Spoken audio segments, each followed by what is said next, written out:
République de Marc Odiba.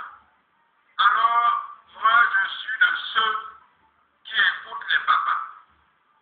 Quand le papa te dit, fiston, ne fais pas ça, même s'il est mort, tu ne dois pas faire ce que ton père t'a dit de ne pas faire. Il arrive quelque chose maintenant.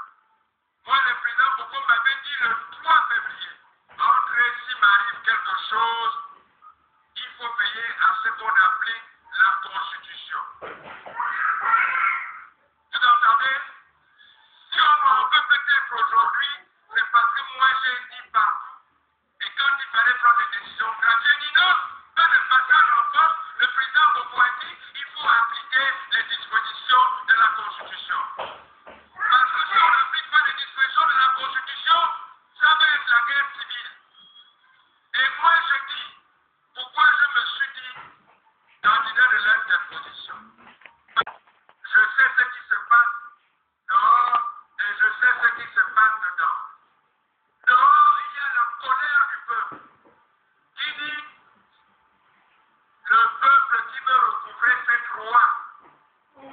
Les droits qui sont inscrits dans la Constitution, ce n'est pas le peuple qui a écrit la Constitution. Mais ceux qui ont écrit la Constitution ont prévu des droits. Le droit à la santé. Quand on dit que c'est un droit, est-ce qu'on achète un droit? Ça veut dire quand on dit droit à la santé, les gens doivent aller à l'hôpital, ils se soignent gratuitement et bien. Est-ce que c'est le cas aujourd'hui?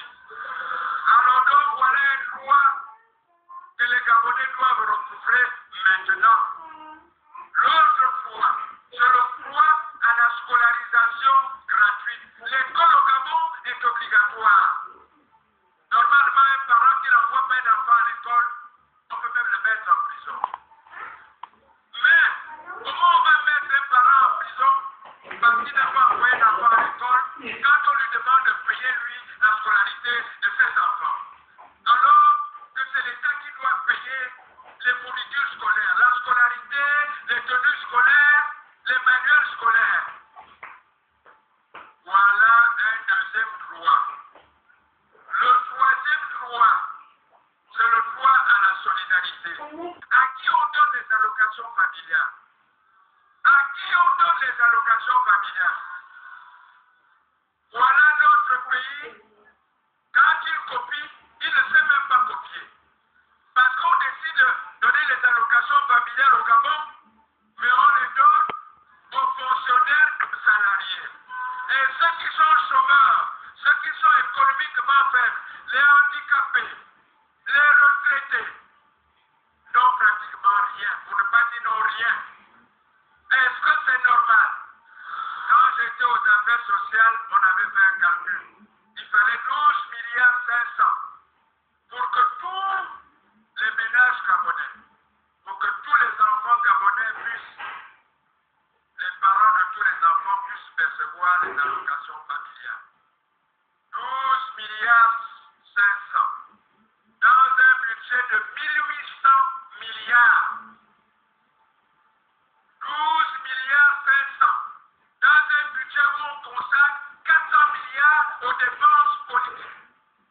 Vous croyez que c'est trop demandé ça? Alors on vient me dire, oui, Baobab, il parle comme ça, il ne sait pas de quoi il parle. Et les gens qui le disent, ils se disent 1000 encyclopédies, mais c'est pas 1000 encyclopédies ça. C'est 1000 ruses. Des gens qui ont passé le temps à mystifier le président, à lui écrire des discours pompeux pour tromper le peuple, et qui ne pensaient qu'à eux-mêmes.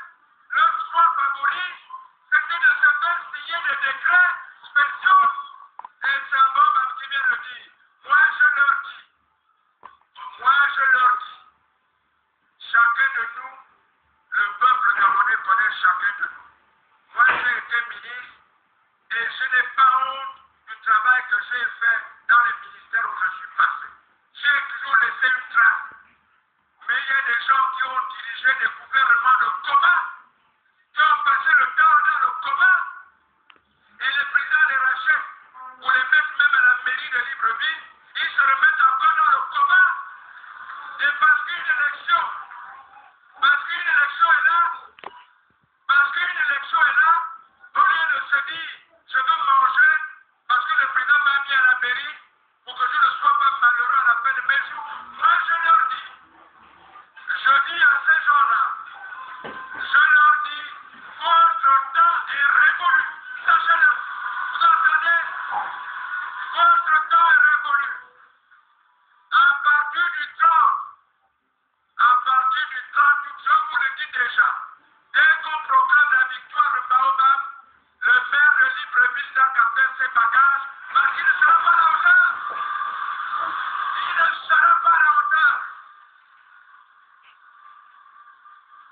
a pas de place. Il n'y a pas de place.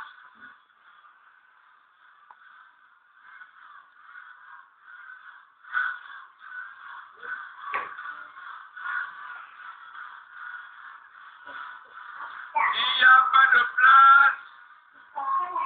Il n'y a plus de place à la mairie de Libreville, à qui on va donner d'énormes moyens, un budget de près de 75 milliards pour construire les logements à Libreville. Il n'y a plus de place pour les prédateurs. Vous entendez?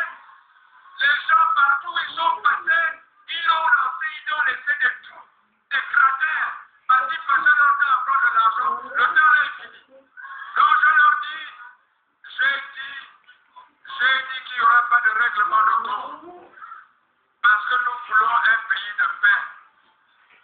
Moi je l'ai dit, à partir du 30 août, comprenez-moi bien, je le dis pour tous les Gabonais.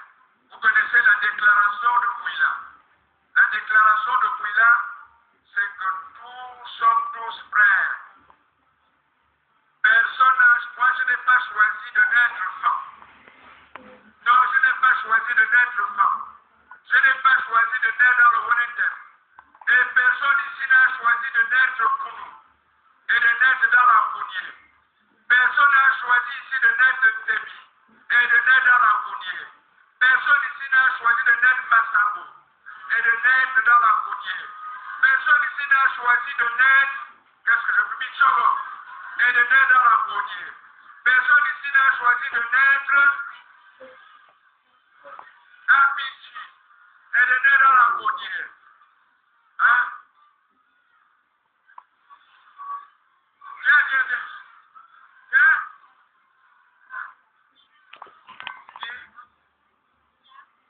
Personne ici n'a choisi de naître à Kélé. Hein? Personne ici n'a choisi de naître Echira. Personne au Gabon n'a choisi de naître Teke, Obamba, Lumbu, Bavungu. Billy, Biane, Galoua, Pygmée.